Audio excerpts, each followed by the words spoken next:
How's it going, everyone? Today we've got a Mazda MX-5. So yep, let's get into it. So what are the specs of this Mazda? This is a 1.8 litre 4-cylinder petrol producing 125 horsepower, and that goes to a 5-speed manual gearbox which is rear wheel driven and makes a lot of fun. It's definitely one of those cars where you can definitely have a good bit of fun down a country road without having to worry about breaking the speed limit. But I do wish the car did have a 6th gear. I mean, we're doing just under 60 miles an hour at 2,500 RPM, which I mean is fine, there's no problem with that. But I think a 6th gear would have just made it a slightly bit better for cruises or doing longer trips. But I mean, going down a country road, this is good fun. So what is the spec of this car? Well, as the owner would say, this is the hairdresser spec. It has the hardtop convertible, it has the heated seats, and it has the audio buttons on the steering wheel, while having the standard power options and the standard suspension. Now, I don't know about you, but I think we should maybe put the roof down. What do you think? That's a good shout. Let's go. Shall we? So, you cannot put the roof down while in gear. Something to know.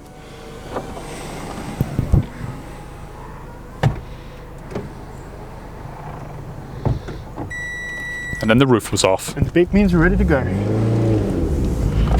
Let's wind the windows down for a bit more sporty appeal. What is this general consensus of this specific Mazda? I think it's one of those hard ones to say because the people who own these cars really love them, and the people that haven't driven them kind of don't like them. I think it's not the most iconic MX-5. Obviously you've got the pop-up headlights, which everyone loves, but I think this is definitely probably my favorite generation. I quite like the style and I like the modern features. I personally like the fold-in roof, and I mean it's hard to go wrong in that sense, but I would say it's not hated, but it's also not as loved as it should be. It's got everything you need.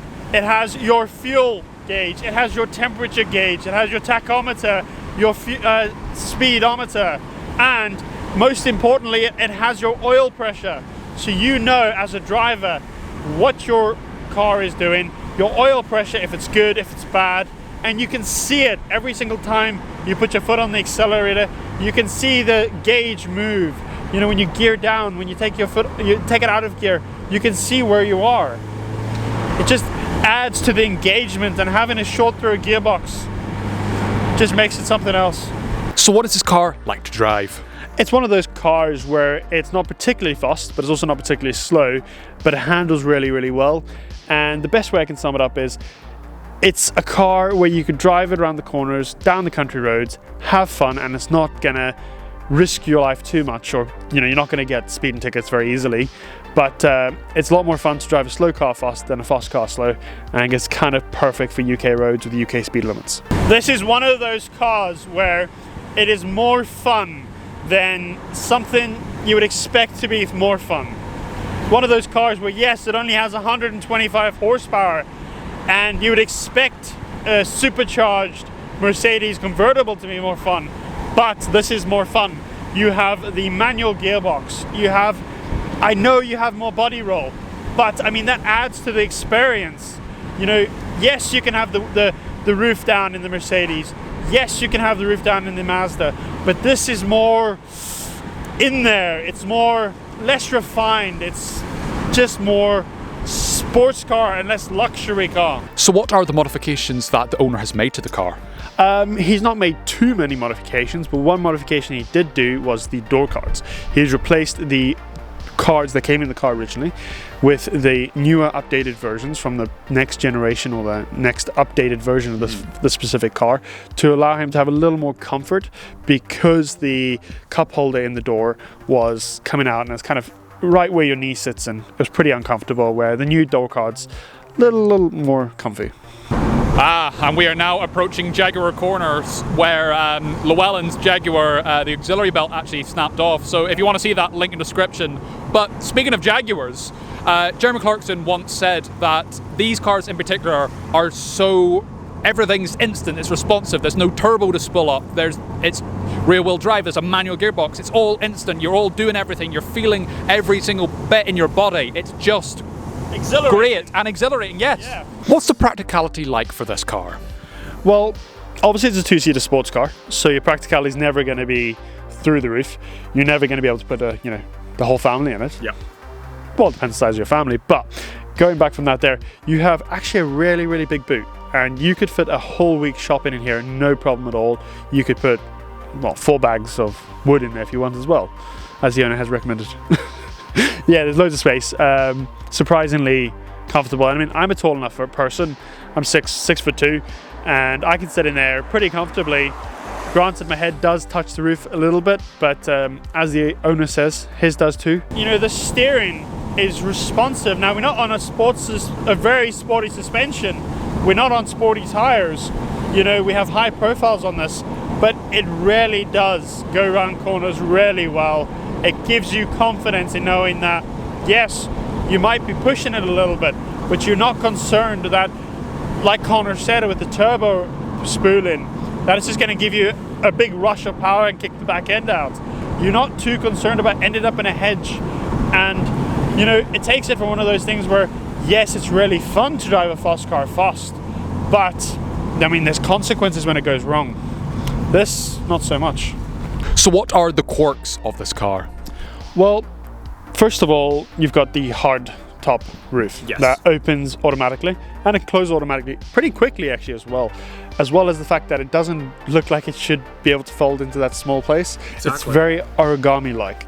Yeah. Second of all, I mean, you've got the interior, which is very interesting to say the least. I mean, you've got your fuel filler cap release is in behind your left elbow in the middle of the 2 seats. Interesting place, but I mean, interesting enough. You have the electronic boot release in this car, which is not a very common feature for many cars, Yeah. Inside, just have a button you press. You also have heated seats that work really well.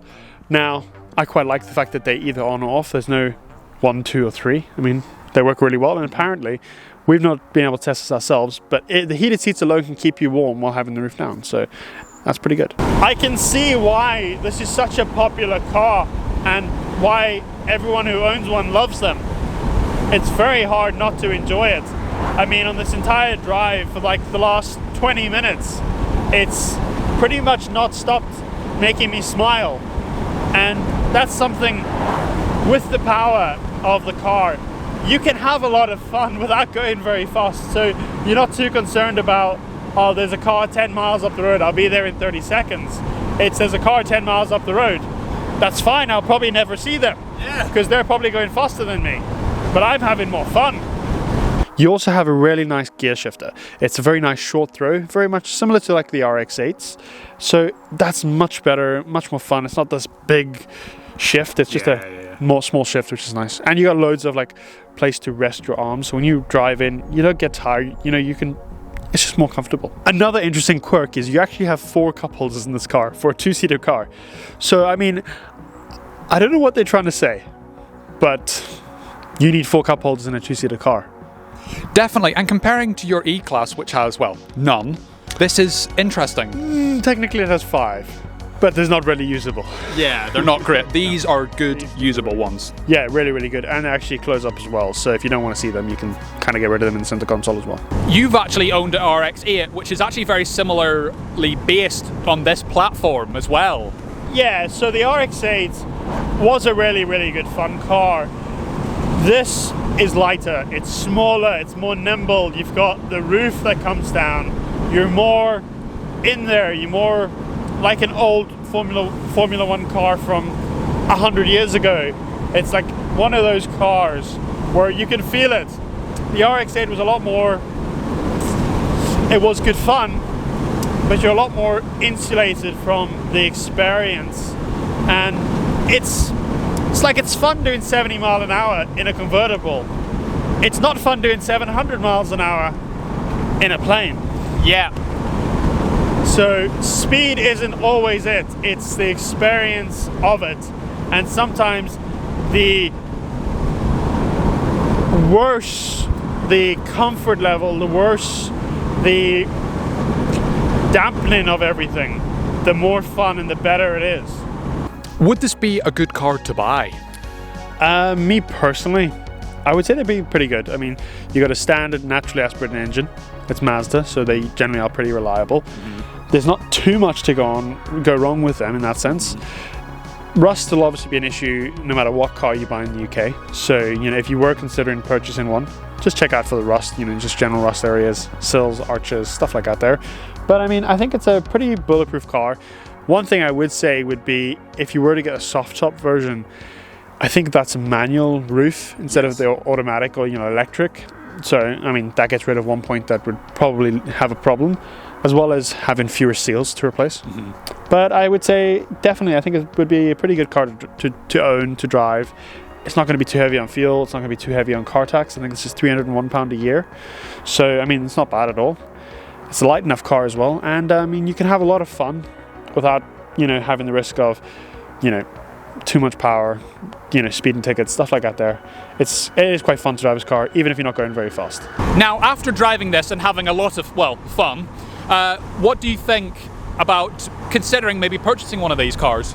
I would say it would be definitely something you should consider. I mean, the entire time we've been having a load of fun, and I'm not concerned about speeding tickets, I'm not concerned about possibly dying, I'm just enjoying it. And for the sheer fact that you can have a lot of fun without a lot of power. I mean, you don't have to use a lot of fuel, it's pretty economical. It's definitely a really, really good Sunday car, a really good car to just have for fun. I mean, I would say it would be something that I would actually consider at some point. Maybe not right now, I've got too many cars, but I mean, at some point, I probably would buy one of these. Now it's time to rate the car. So, for Future Classic, we've given it a 6. For Daily, we've given it a 4. For Wallet Hurt, we've given it a 7. And for Fun, we've given it a 9. So the total comes to 26 out of 40, which is 65%. Well, thank you guys so much for watching. Make sure you like and subscribe, follow our vlog and podcast channel, link in the description, and yeah, we'll see you in the next one. Bye-bye. And today we're standing at a notoriously bad corner where people come around way too fast and they scare the absolute living daylights out of Connor standing behind the camera. And today we're going to speak to one of these people. Here we are with this speeder around the corner. And they did not slow down.